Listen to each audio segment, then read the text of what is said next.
en una consideración de un preliminar, tengo que decir, doctor, que históricamente la actuación probatoria en el proceso penal ha estado vinculada a la afectación de derechos fundamentales. Y de ahí que la doctrina sobre la prueba ilícita o la prueba prohibida.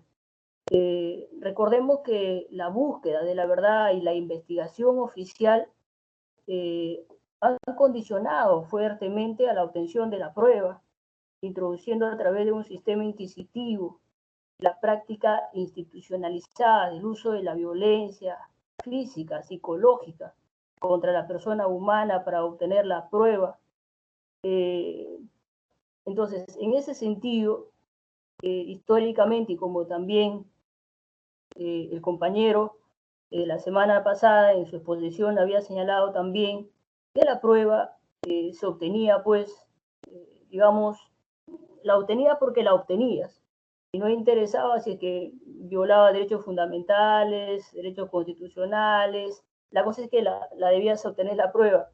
Y eso justamente, ¿no? Se obtenía pues utilizando esa prueba, usando pues aquella violencia física, psicológica. Y es que a partir de estas violaciones que existen, pues nace lo que son la doctrina sobre la prueba ilícita y la prueba prohibida. Bien, es un concepto de prueba y ya lo hemos definido bastantes veces a la prueba a lo largo de todas estas clases. Si bien es cierto, no hay un concepto pues que nos lleve a determinar qué es una prueba, pero los diferentes conceptos que se dan apuntan generalmente a un solo fin, ¿no? En este caso, Davis Echandía nos dice que la prueba es aportar al proceso, por los medios y procedimientos aceptados en la ley, los motivos o las razones que produzcan el convencimiento o la certeza del juez. La prueba es algo distinto a la investigación. Para probar es necesario previamente investigar, averiguar o indagar. La averiguación es siempre anterior en el tiempo de la prueba. En ese sentido, quien quiera combatir el ilícito no puede cometer ilícitos con esa finalidad. Claro,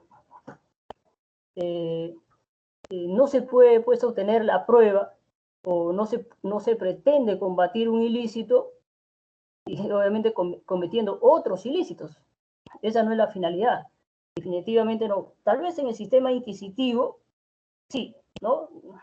Querías combatir algo ilícito, pero también, pues, obviamente cometías otros ilícitos, ¿no? Vulnerabas definitivamente derechos fundamentales. La prueba, en realidad está regulada en el Código Procesal Penal y ampliamente. La prueba, hablar de la prueba en realidad es bastante amplio. Y en el nuevo Código Procesal Penal, a partir del artículo 155 en adelante, habla lo que es la actividad probatoria. Y en el inciso 1 señala claramente que la actividad probatoria en el proceso penal está regulada por la Constitución, los tratados aprobados y ratificados por el Perú y este código. Claro, digamos, siempre está regulada pues por la Constitución y los tratados internacionales, que es parte del derecho peruano. En ese sentido, solo se podrá excluir los que no sean pertinentes y prohibidos por la ley. Bueno, la finalidad de la prueba, digamos, en gran medida, tiene esa finalidad de lograr el convencimiento del órgano jurisdiccional, ¿no? Si éste no lo valora, no lo toma en consideración, los citados resultados probatorios se estará frustrando el aludido derecho, ¿no?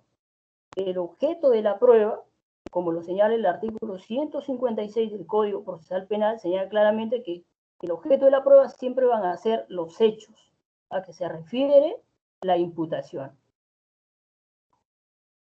En cuanto a la valoración de la prueba, el artículo 158 del Código Procesal Penal señala claramente que el juez, al valorar la prueba, deberá observar las reglas de la lógica, la ciencia y las máximas de la experiencia.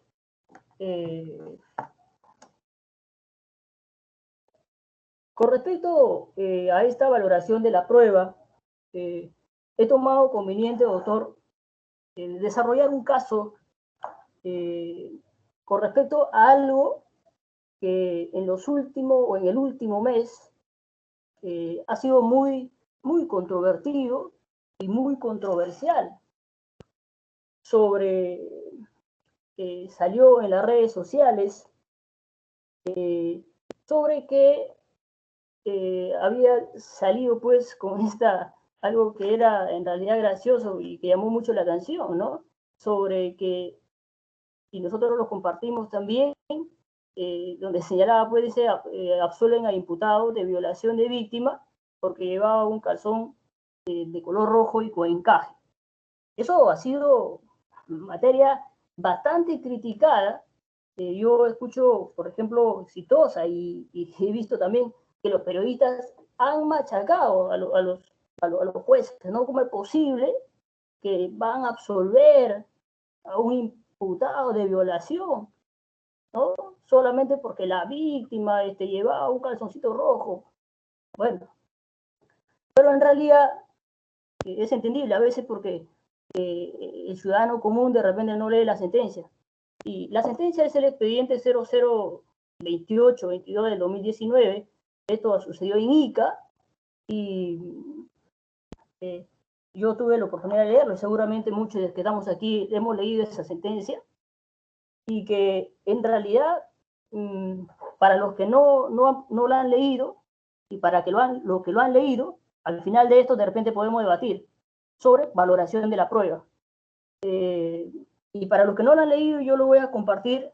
Más o menos el caso es de la siguiente manera. Miren, este es un caso que trata básicamente de dos muchachos, de una señorita de 20 años, un joven de 22 años. Estos muchachos se conocían desde la infancia, son muy amigos, además viven en el mismo barrio, separados por una casa entre la otra. Y este muchacho de 22 años había terminado una carrera técnica de administración de empresas. Y un día antes le hice a la chica para que el siguiente día lo acompañara a recoger su título, ¿no? Estaba emocionado el muchacho, ellos se conocen. Y bueno, la chica la acepta y de ahí le dice, ¿no? Acompáñame mañana a recoger mi título, luego de eso nos vamos a ir a un bar a tomar, a celebrar. Y obviamente está contento. La chica acepta, bueno, van al siguiente día, el chico lo recoge, van al instituto, no logra recoger, ¿por qué? Porque el título no logra recoger porque ya era tarde y estaba cerrado. Bueno, igual al siguiente día, igual cualquier día lo iba a recoger. Pero le dice, bueno, vamos a ir a celebrar de todas maneras. Entonces van a celebrar porque ya había quedado con otros amigos más para que vayan a celebrar. Entonces, en el camino los amigos de él lo llaman, le dicen que no iban a ir, pero un amigo de él ya lo estaba esperando en el bar. Entonces van y efectivamente ya el amigo estaba ahí, y ya eran tres, ¿no? Era obviamente estos chicos, más su amigo del chico, ya eran tres personas que estaban tomando en el bar. Se tomaron unos tres tipos de bebidas. Obviamente el muchacho de 22 años tomaba pues más porque estaba bastante contento, la chica tomaba pero no tanto y bueno, se quedaron hasta las 12 de la noche, uno de sus amigos, pues eran tres, uno de ellos ya se quitó, entonces quedan los dos. La chica también quería ir, pero le dice, no, te voy a llevar a tu casa, no te preocupes. Además, viven una casa de la otra, bueno, ya siguen tomando. 2 de la mañana, ya el muchacho ya está recontra picado, además está recontra, ya está sazonadazo. No puede, lo que hace es llamar a su abuelo que es taxista y viene su abuelo, se lo lleva a su casa y bueno, el abuelo lo deja en la casa del muchacho. La chica no quiso ir a su casa, se fue a su casa el chico, tanto su casa y a la siguiente casa. Bueno, se van a su cuarto, el muchacho no se acuerda nada. La cosa es que a las 6 de la mañana se recuerda, la chica está desnuda, el chico está desnudo, y el chico supuestamente estaba encima de la chica intentando penetrarla. Muy bien, ella se levanta asustada, ella dice que no pudo salir porque la puerta tenía chapa, pero después se comprobó que la puerta no tenía chapa, una primera contradicción. Va, le dice a su mamá, y bueno, su mamá viene, le encaran y, digamos, interpone la denuncia. Muy bien, comienza, digamos, a investigarse, pues, los hechos. Eso es lo que había, digamos, sucedido, más o menos los hechos. En la declaración de la chica, señala claramente, dice que ella estaba bastante borracha, que no se acuerda cómo llegó a su casa, pero el video de las cámaras, o el video de las cámaras del bar, se nota más bien que el chico es el que no puede ni pararse, sale tambaqueando, ella lo ayuda incluso a subir al carro. Pero ella dice, no, yo estuve sumamente borracha que no me acuerdo cómo he venido. Eso no se ve en el video.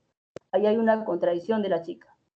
Pero el chico, sus declaraciones señala, dice, no, ella me ha acusado en venganza porque ella esa noche me dijo que ella quería ser mi enamorada y yo le dije que no. ¿Por qué? Porque obviamente incluso la chica ya estuvo embarazada y le dijo, yo mira, yo voy a ser papá, voy a ser padre, así que no. Y la chica obviamente, dice él, que fue por eso que la denunció por violación, y entonces eso fue los hechos. Bien,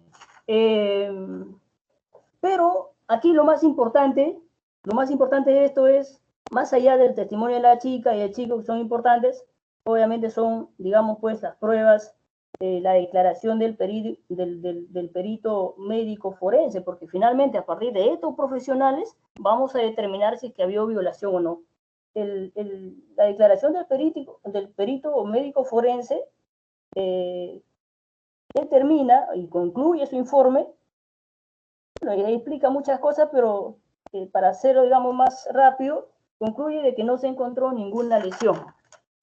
Pero de igual manera también se encuentra pues la declaración de la psicóloga forense. Entonces, la declaración de la psicóloga forense, ella señala pues que dice que su estado mental, ¿no?, y sus procesos cognitivos se encuentran conservados.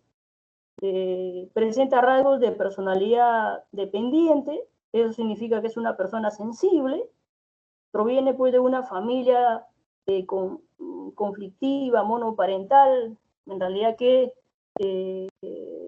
ella vivía con su mamá, cuenta ahí la psicóloga que su papá le pegaba a su mamá, y en fin, al final se separaron, ella vivía con su mamá nada más. Y lo que sugiere es que reciba una consejería psicológica.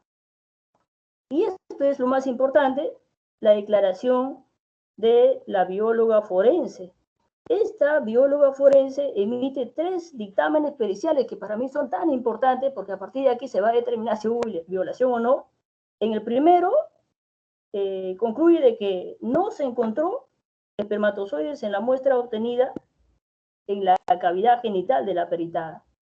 En la segunda pericia biológica forense, concluye de que no se encontró espermatozoides en la muestra recogida en la región perianal de la peritada. Y en la tercera pericia biológica forense, concluye, y ahí justamente esta bióloga forense, en la tercera ahí se realiza a partir de una prenda de vestir que es una truza femenina, ¿no? Había esta truza roja, que es la controversial, lo habían llevado pues para ver si es que hay rastro de semen o sangre, se concluye que no se encuentra nada. Y finalmente ella hace una descripción de la prenda y dice, ¿no?, que era una prenda pues de truza femenina de color rojo, con encaje en la zona delantera y blondas en torno, con blondas en torno a la pierna. Entonces, eso básicamente había sido. Entonces, en la conclusión de este caso, para la valoración de la prueba, y se señala claramente que estos jueces, y eso es lo que salió en las redes sociales, que a partir de que, ¿cómo es posible de que van a absolver a un imputado de violación sexual solamente por el calzoncito? no es cierto, porque ese no es el argumento principal de que los jueces argumentaron para absolver a un imputado de violación sexual. Aquí, desde mi punto de vista, es que claramente pues hay una serie de contradicciones, que la chica se contradice en todo momento. No estoy defendiendo la posición del chico, estoy analizando desde mi punto de vista la sentencia que he leído académicamente, y es que hay una serie de contradicciones, y más allá de que este calzoncito rojo no tiene ningún sentido, ningún valor para mí, por ejemplo, es que a mí me genera tanta duda, y si me genera duda, definitivamente no hay certeza, y eso se traduce pues en indubio pro reo, y el indubio pro reo favorece reo. Más allá de eso, creo que estuvo bien absuelto, en el sentido de que había mucha duda. Pero igual también utilizando la máxima de la experiencia, en otro expediente, una sentencia del Tribunal Constitucional, esto es en el 2013, también en La Libertad, donde también una jueza de primera instancia, este es un caso de homicidio calificado, se da a mandato de prisión preventiva, también argumentando sobre la máxima de la experiencia, y señala pues que las personas mandan a matar a los amantes de su pareja. Ella dice que de acuerdo a la máxima de la experiencia, los hombres engañados por sus parejas, que tienen en su entorno a personas que han sido involucradas en hechos delictivos graves, matan u ordenan la muerte de su supuesto amante. En este caso, en primera instancia, se dio prisión preventiva, en segunda instancia también se confirma, pero los jueces de segunda instancia le exhortan a la juez de primera instancia que tenga que tener cuidado, que no puede después utilizar la máxima de la experiencia para dictar mandato de prisión preventiva, pero que sí se había cumplido con los presupuestos materiales para la prisión preventiva. Entonces, en este caso, eso es más o menos a veces se comenta mucho y a veces se ve pues que se comete el error de satanizar a veces la decisión de los magistrados, pero a veces no leemos la sentencia, porque la sentencia es otra cosa, ¿no? Entonces ahí siempre me causó curiosidad para ver de qué se trataba el caso, y definitivamente no tiene, el calzoncito rojo no fue el argumento principal como muchos lo sostenían. Bueno, en la valoración de la prueba, la carga de la prueba, y aquí hay que tener cuidado, corresponde siempre a quien acusa, no al que se defiende. La calidad de la prueba no debe dejar o no debe dar lugar a dudas razonables, lo que en el caso que les comentaba, para mí me generaba una duda razonable. El juzgador en la valoración probatoria respetará la regla de la sana crítica, especialmente conforme a los principios de la lógica y la máxima de la experiencia. Y claro, y aquí también hay que tener en cuenta que la máxima de la experiencia debe entenderse pues de manera general, no puede ser de manera particular. Entonces, no puede ser entendido de esa manera. Bien, en cuanto para valorar la declaración de los testigos, siempre hay que tener en cuenta dos perspectivas. Una perspectiva subjetiva y otra perspectiva objetiva. Cuando decimos la perspectiva subjetiva, nos estamos refiriendo, pues, digamos, a estas, digamos, a que no exista, ¿no?, relaciones basadas, pues, en el odio, en el resentimiento, enemistad u otra cosa que puedan incidir en la parcialidad de sus declaraciones. Claro, si un testigo, o sea, no solamente hay que creer que el testigo diga, sí, yo lo vi esto, pero hay que ver, de repente hay una perspectiva subjetiva, ¿no?, que le marca bronca, le tiene odio, entonces obviamente no era una declaración.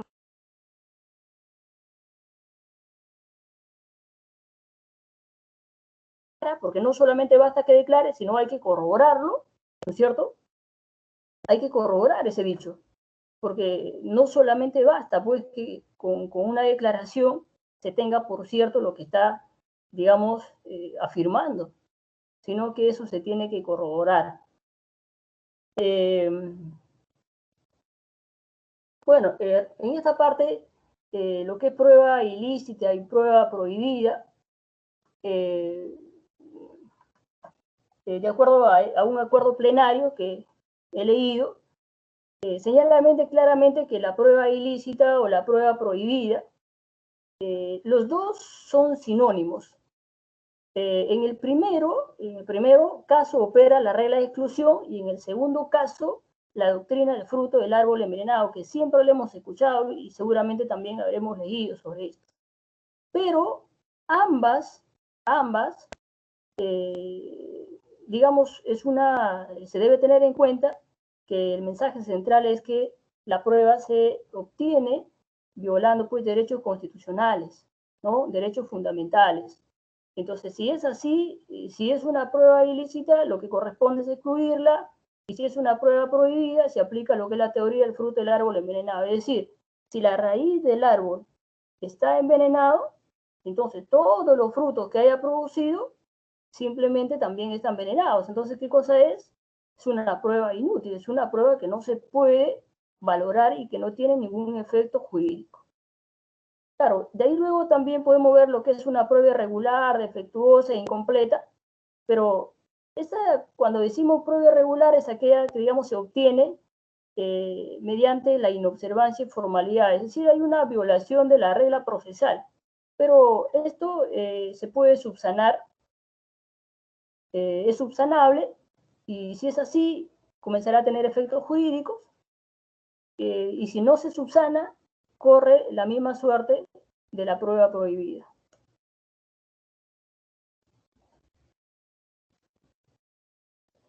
Bueno, esto igual, ¿no? La prueba ilícita o prueba prohibida también, la regla general en materia de prueba ilícita o prueba prohibida sigue siendo pues la exclusión de la prueba directa o indirecta a través de la regla de exclusión de los frutos del árbol envenenado.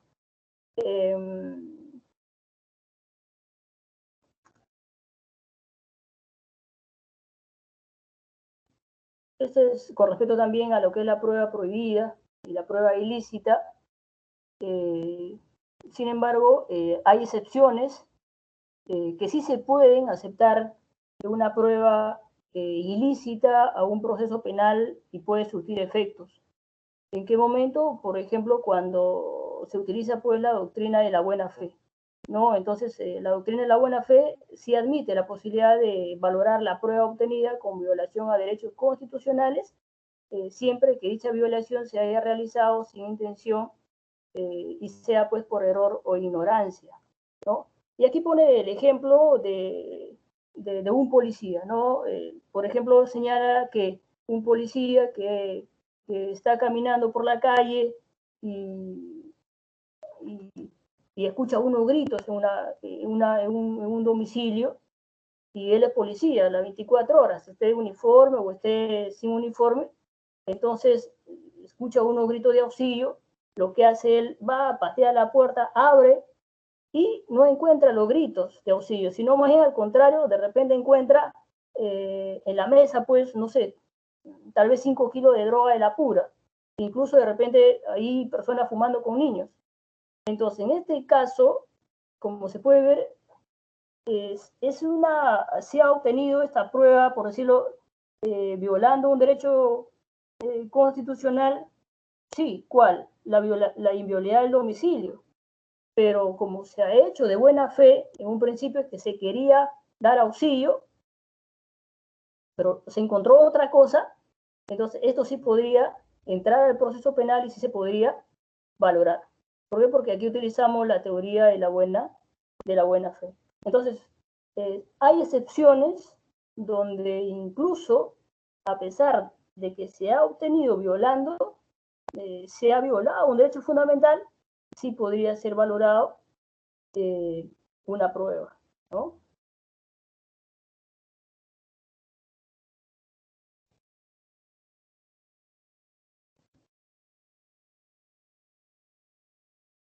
Bueno, y aquí también hay otra excepción cuando habla sobre la teoría del riesgo, entonces una sería la teoría de la buena fe y la teoría del riesgo también. En este caso, la teoría del riesgo es una excepción aplicable a casos como confesiones extrajudiciales, intromisiones domiciliarias y sus derivados, logrados por medio de cámaras, micrófonos ocultos, escuchas telefónicas y grabación de conversaciones sin autorización judicial, informes infiltrados, delatores, etc., ¿no? Acá dice que su justificación reside en el riesgo de la delación que voluntariamente asume toda persona ante otra, hace revelaciones sobre un delito o realiza actividad relacionada con este. Si el propio individuo dice no cuida sus garantías, no pretenda que lo haga el juez. Este caso, por ejemplo, se aplicó y se admitió en el famoso caso Gallo, la validez de una confesión hecha sobre un crimen cometido y que había sido grabado por unos periodistas. En este caso, en realidad el ciudadano había confesado que había cometido un homicidio y obviamente a partir de ahí nace la denuncia y sí tiene un efecto. Entonces debemos entender que por la teoría del riesgo, es decir, que si yo le cuento algo a una persona y esta persona incluso podría denunciar, por esta teoría de los riesgos, sí podría ser válida esa confesión que yo he hecho, ¿no? Porque como señala claramente, es que si uno no cuida sus garantías, dice, no pretenda que el juez lo haga. Esto sí se admitió en un caso, como le digo, en un caso llamado el caso Gallo, ¿no?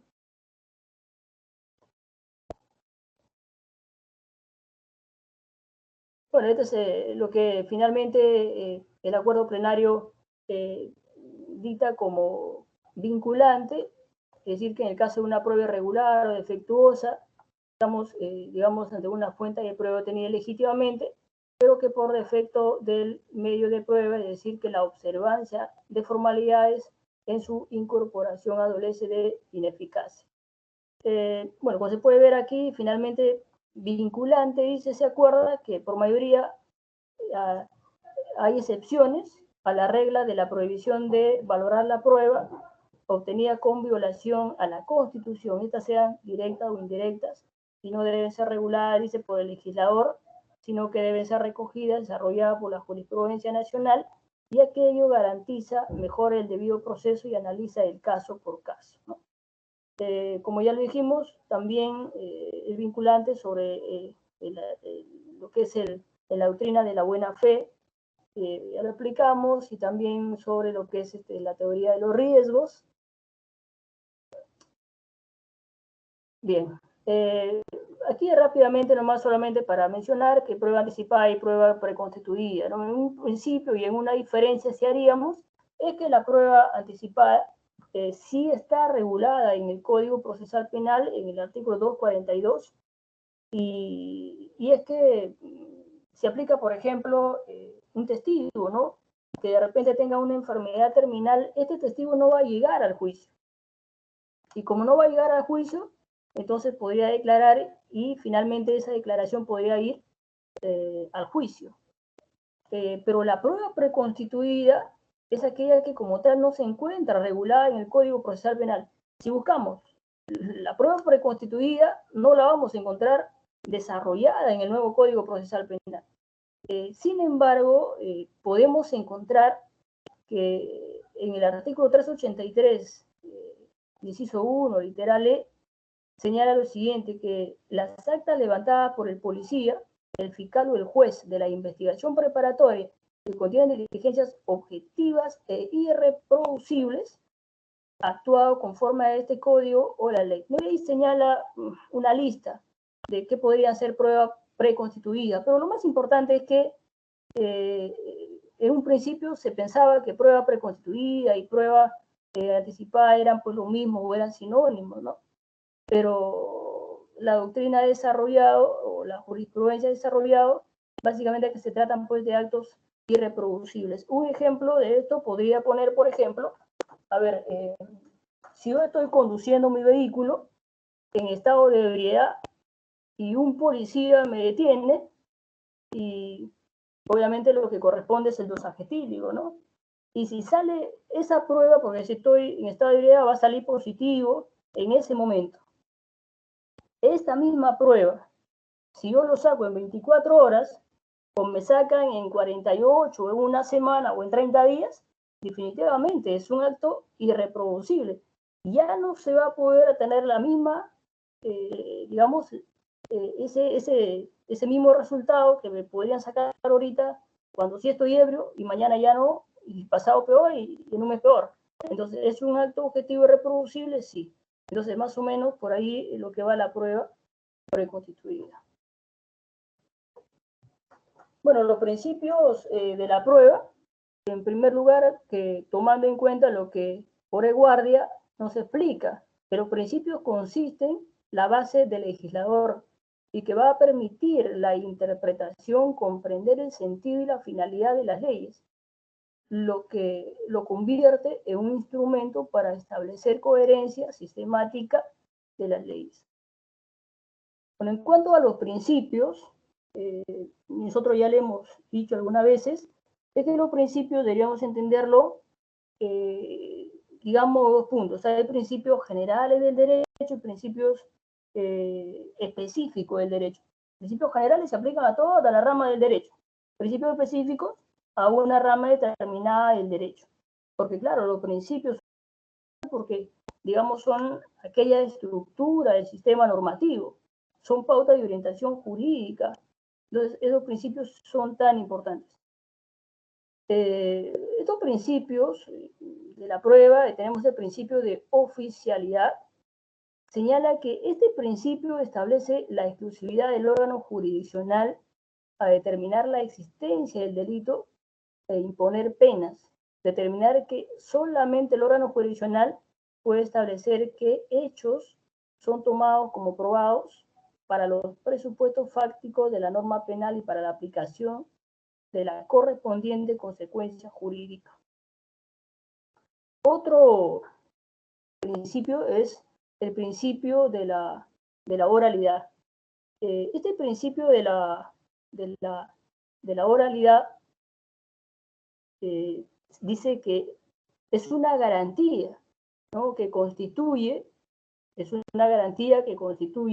una forma de comunicarse normal y directamente que le permite a toda persona hacerse oír y al público apreciar directamente las acusaciones procesales, tal como señala claramente el artículo 1, inciso 2 del título preliminar y el artículo 356, inciso 1 del nuevo Código Procesal Penal.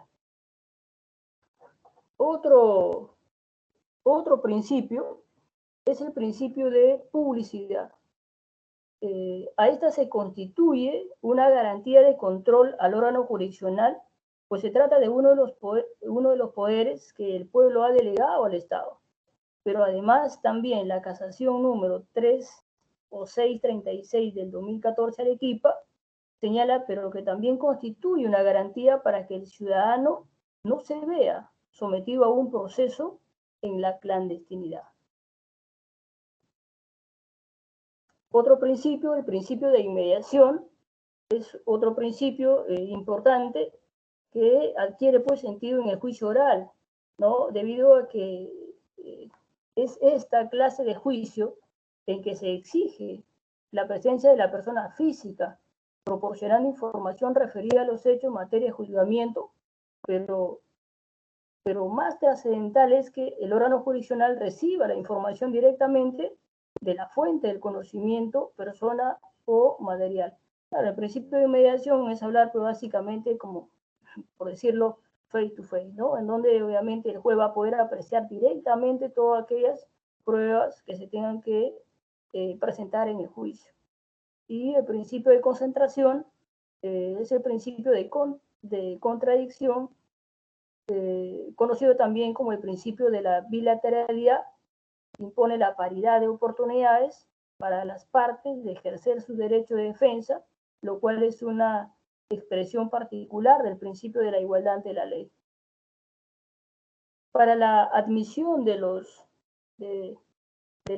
medios de prueba ofrecidos, siempre se tienen que señalar lo que es pertinencia, conducencia y utilidad. Pertinencia, estamos refiriendo, puede decir que tenga relación con los hechos. Puede presentar una prueba que no tenga nada que ver con los hechos que vamos a querer probar, ¿no? La conducencia se refiere básicamente a que tenga una idoneidad legal para probar los hechos. Y la utilidad es que no sean sobreabundantes, es decir, que no exista otra prueba que demuestre lo mismo.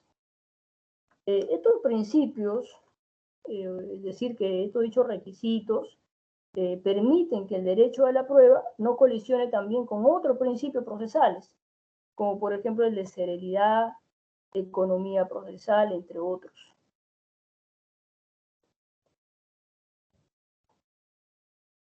Finalmente, quiero dar una conclusión con respecto a lo que es la prueba.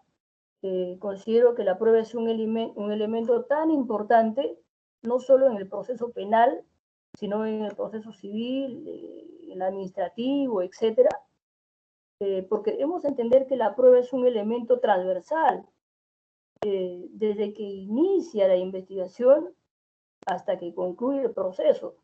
Si bien es cierto, no podemos hablar de prueba en las investigaciones preliminares, pero ese es el fin. Ese es el fin, que finalmente esas investigaciones preliminares y esos indicios, ¿no?, que finalmente se convertirán en prueba, pero que en cierta medida, en cierta forma, la prueba es transversal. Y digamos que es tan importante justamente la prueba porque va a depender para que finalmente el juez de garantía pues emita una resolución válida, ya sea de una sentencia condenatoria o absolutoria, ¿no? Entonces, en ese sentido, pues hay que tener mucho cuidado respecto al debido proceso, no toda vez que cuando quede pues incorporar una prueba al proceso, digamos, estemos incorporando una prueba de manera ilegal o una prueba ilícita o prohibida, que al final no va a tener ningún valor probatorio, ningún efecto jurídico, ¿no?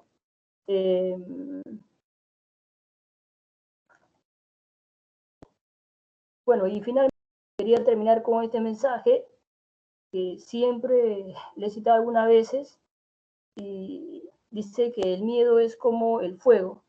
Si lo controlas, te calentará y te mantendrá vivo, pero si te controla a ti, te quemará y te destruirá. Creo que todos sentimos miedo en muchas oportunidades, pero el miedo es algo natural, pero el miedo es importante, sí, porque como dice el mensaje, si tú lo controlas a ese miedo, finalmente eso es lo que te va a mantener vivo, pero si el miedo te controla a ti, finalmente te desaparecerá. Eso es todo, doctor. Muchas gracias.